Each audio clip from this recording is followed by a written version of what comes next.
Okay, तो जैसा मैंने आपको कहा था मैं उसके लिए एक अलग से अपलोड कर दूंगा वीडियो। तो polar form to rectangular form और rectangular form to polar form कैसे करते हैं। तो सबसे पहले समझ लेते हैं कि पोलर फॉर्म रेक्टेंगुलर फॉर्म होता क्या है।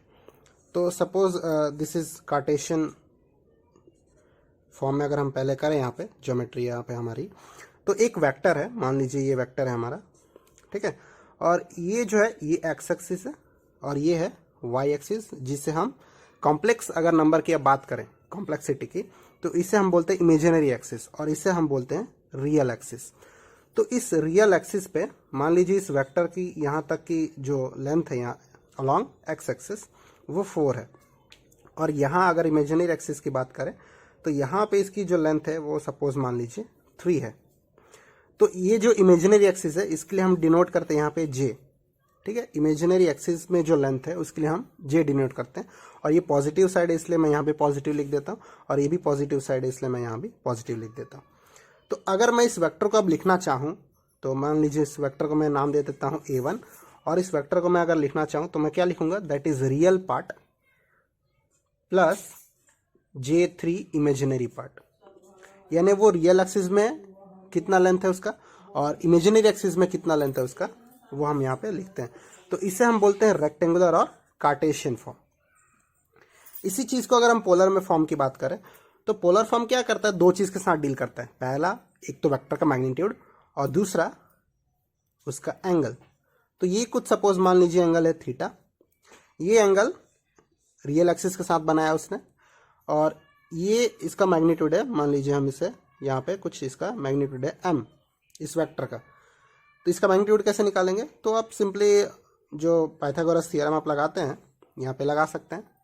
अगर हम सिर्फ इस मैग्नीट्यूड की बात करें हाइपोटेनस में, तो अगर हाइपोटेनस की हम बात करें यहाँ पे तो ये हो जाएगा हमारा √4 स्क्वायर प्लस 3 स्क्वायर। तो ये हो जाएगा हमारा 16 + 9 25 का रूट हमारा h जो हाइपोटेनस यहाँ पे 5 आ जाएगा। तो इस वेक्टर का मैग्नीट्यूड जो है वो 5 है, but since it is a vector तो हम सिर्फ इसका मैग्नीट्यूड ही नहीं लिख सकते। या तो हमें इसे, मतलब ये कॉम्प्लेक्स में है तो या तो हमें उसे एंगल थीटा में उसके पास कुछ ना कुछ डायरेक्शन देना होगा कि वो रियल एक्सिस के साथ कितना एंगल बना रहा है, ठीक है। अगर हम यहाँ पे एंगल नहीं लिखेंगे, सिर्फ हम लिख देंगे वेक्टर 1 = 5, तो यहाँ पे एंगल कोई भी यही सपोज करे कि एंगल क्या है 0। और अगर हम एंगल 0 भी ऐसा करके नहीं लिखते हैं तो हम इसे नहीं कह सकते कि पोलर फॉर्म में लिखा हुआ है। कोई भी इसे बोल देगा कि रेक्टेंगुलर फॉर्म में लिखा हुआ है, जहाँ पे इसकी इमेजिनरी जो जे है वो टर्म 0 है और ये सिर्फ रियल पार्ट यहाँ पे गिवन है। तो ये जो थीटा है वो हम थीटा कैसे निकालते हैं, तो आपको tan पता होगा, what is tan theta, opposite upon adjacent. तो यहाँ पे ऑपोजिट क्या है दिस, तो मैग्नीट्यूड ऑफ दिस जिसे हम y बोल सकते हैं या फिर b बोल सकते हैं, upon magnitude of real part y/x।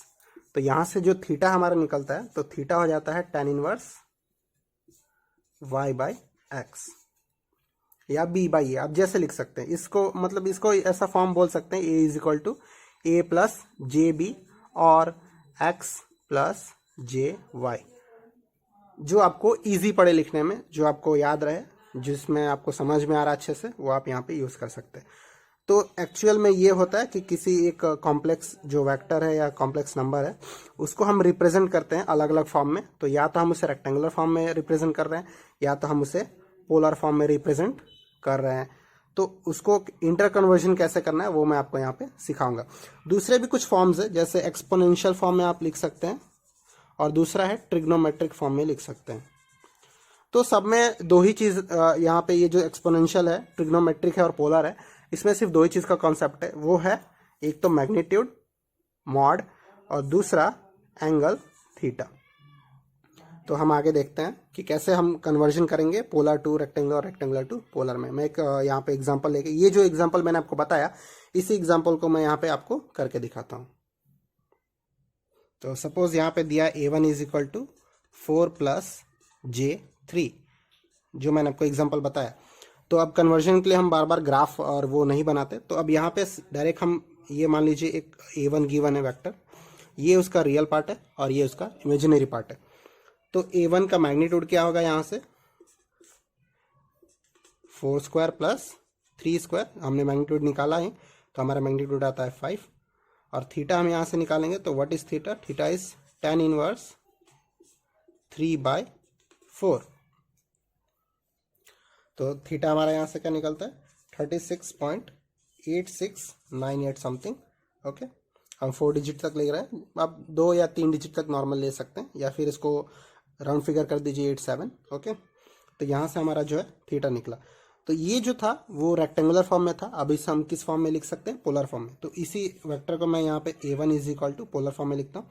तो वट हम पोलर फॉर्म में कैसे लिखते हैं, तो मैग्नीट्यूड है हमारा 5 इंटू एंगल, एंगल कितना हमारा 36.8698 डिग्री। तो ये हो गया रेक्टेंगुलर टू पोलर।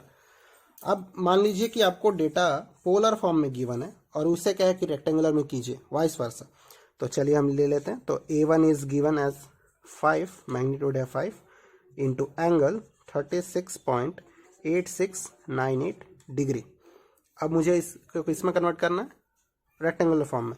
तो रेक्टेंगुलर फॉर्म में हम कैसे लिखते हैं, तो a1 is equal to that is magnitude, इसे मान लीजिए कुछ नाम दे दीजिए r, अगर आप r नाम देते हैं, या फिर मैग्नीट्यूड ऑफ a1 भी ले सकते हैं। तो magnitude of a1 that is r cos theta plus j r sine theta. तो ये जो r है हमने इसका मैग्नीट्यूड का नाम ले लिया, आप सिर्फ मॉड भी लिख सकते हैं, उसमें कोई दिक्कत नहीं है। तो ये हमने लिख लिया 5 cos theta cos 36.8698 plus j5 sine 36.8698। तो यहाँ से अब हम निकाल लेते हैं। तो magnitude into cos theta, cos 36.8698 कितना आएगा हमारा 0.8000 समथिंग आएगा, तो हम 0.8 लिख लेते हैं, प्लस j5 साइन थीटा हमारा यहाँ से कितना निकलेगा 0.59999 समथिंग निकलेगा। तो यहाँ से हम मल्टीप्लिकेशन कर लेते हैं, तो ये आ गया हमारा 4 प्लस j 2.9999, तो ये ओवरऑल कितना हो जाता है, तो 4 प्लस j 3। तो आप देख सकते हैं कि इसी पोलर फॉर्म को हमने रेक्टेंगुलर में किया जो हमारा ओरिजिनली यहाँ पे गिवन था। तो रेक्टेंगुलर टू पोलर फॉर्म और पोलर टू रेक्टेंगुलर फॉर्म हम कैसे करते हैं इस वीडियो में हमने देख लिया। अब क्या डिप्लोमा स्टूडेंट्स को एक्चुअली एक्सपोनेंशियल फॉर्म और ट्रिग्नोमेट्रिक फॉर्म भी पूछा जाता है, तो वो भी हम यहाँ पे देख लेते हैं। ठीक है, तो सपोज आपको यहाँ पे एक वेक्टर गिवन है 4 प्लस j3, और ये किस फॉर्म में है, रेक्टेंगुलर फॉर्म और कार्टेशियन फॉर्म आप बोल सकते हैं। तो पोलर फॉर्म, ट्रिग्नोमेट्रिक फॉर्म और जो एक्सपोनेंशियल फॉर्म है उसमें लिखने के लिए हमें सिर्फ सेम चीज़ चाहिए जो पोलर फॉर्म में चाहिए। पहला तो मैग्नीट्यूड, ठीक है, यानी मॉड, जिसे हम नाम दे देते हैं r, तो हमारा यहाँ पे 5 निकला। और दूसरा हमें चाहिए थीटा, तो यहाँ पे थीटा हमारा निकला 36.8698 समथिंग, ओके, डिग्री, सॉरी।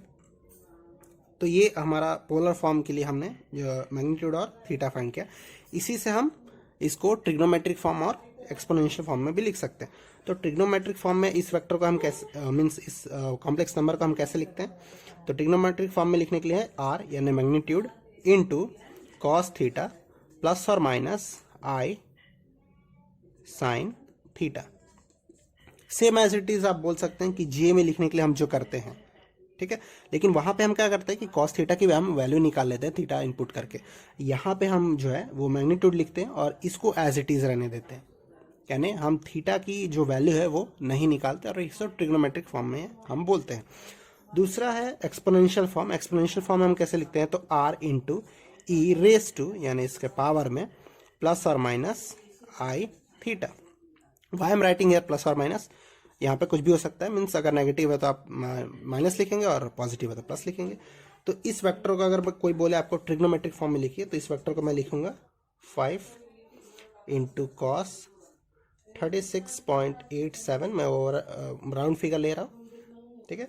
और जो हमारा ये पॉजिटिव है तो हम पॉजिटिव ही लेंगे, प्लस आई साइन 36.87। तो ये हो गया ट्रिग्नोमेट्रिक फॉर्म। और इसको अगर मैं एक्सपोनेंशियल में लिखूं तो ये हम लिख सकते हैं 5 into e raise to, positive है इसलिए positive, i theta, what is theta 36, okay, 0.87 over. तो ये हो गया हमारा एक्सपोनेंशियल फॉर्म और ये हो गया हमारा ट्रिग्नोमेट्रिक फॉर्म। तो एक बार आप रेक्टेंगुलर को पोलर में कर लेते हैं तो पोलर को रेक्टेंगुलर, रेक्टेंगुलर को पोलर और उसको ट्रिग्नोमेट्रिक और एक्सपोनेंशियल फॉर्म में कन्वर्ट कर सकते हैं।